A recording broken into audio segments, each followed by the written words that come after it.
Hello everyone, it's Brett here, Lionheart84, and I'm looking here today at the last remaining seedling Cherimoya. I had a bit of a saga with these. I actually had three, all of about the same height, around 7 feet tall. I've cut them back each year, and I decided to sell one of them. And I sold the smallest one about it was autumn, so I suppose it was about October, November, and I had two left, and because of sort of being busy at the end of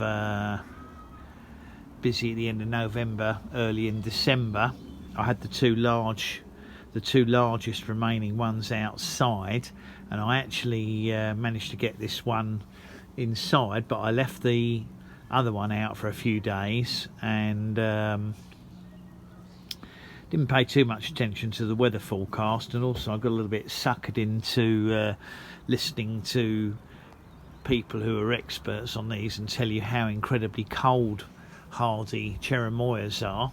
And unfortunately the other one got left outside and the temperature dropped to -1, only -1, and it was covered with a frost cloth, and it was absolutely destroyed to the ground by one cold night with a frost cloth on it. So you can forget people who tell you Cherimoyas are frost tolerant. They aren't. They might survive when they're dry, perhaps a frost at 1 or 2 degrees, but -1 completely destroyed the other plant. Luckily I'd got this one inside, although it had suffered some minor cold damage, but the other one literally died back from 7 feet to the pot. I haven't thrown it away yet, but it's showing no signs of even coming back from the roots. So I'm now left with one seedling Cherimoya.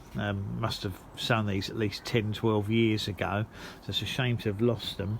And this one's been in my kitchen, just to give you a post-winter update on it. For the first time ever, it's absolutely been infested by scale insects. Now, I've never had scale on these Cherimoyas in 10 or 12 years. I actually thought that they were resistant to scale because I'd read that I thought the sap in them was poisonous to scale, but obviously these scale insects have not agreed with that theory. The plant has suffered some stem dieback in winter, but I've noticed it's starting to put out some new shoots as well.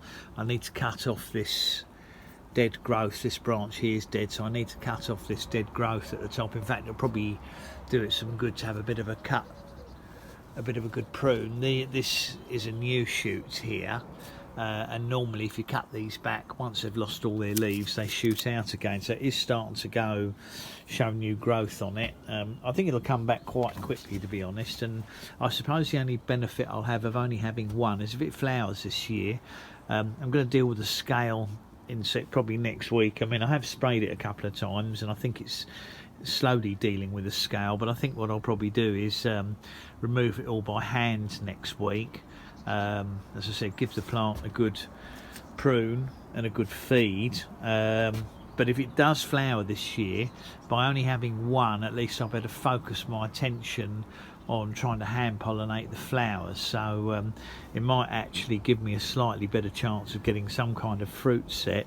That's if it recovers quick enough to flower when I need it to flower, which ideally would be about sort of June or July. Quite often when these new shoots come out, these actually look to me as if they've got flower buds in them, so quite often these new shoots do produce flower buds anyway on this plant.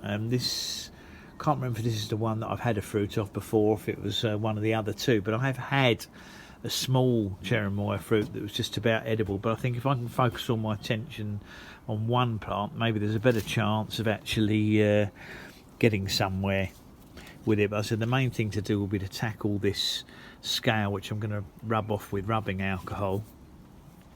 I said probably do that next weekend. I have sprayed the plant, but not sure if it's actually done much to the scale or not, but it's certainly got quite a lot of it on some of these branches. There's quite a lot of scale. Some of them are worse than others. You can see it there. I've got a feeling those ones have been killed by the spray I used. But anyway, it's alive. I've only got one left now, so I will be able to spend a bit more attention, a bit more time looking after it. I'm going to give it a little prune back, and then we'll see what happens this summer, and if I can do any hand pollinating I will. So that's my seed growing Cherimoya.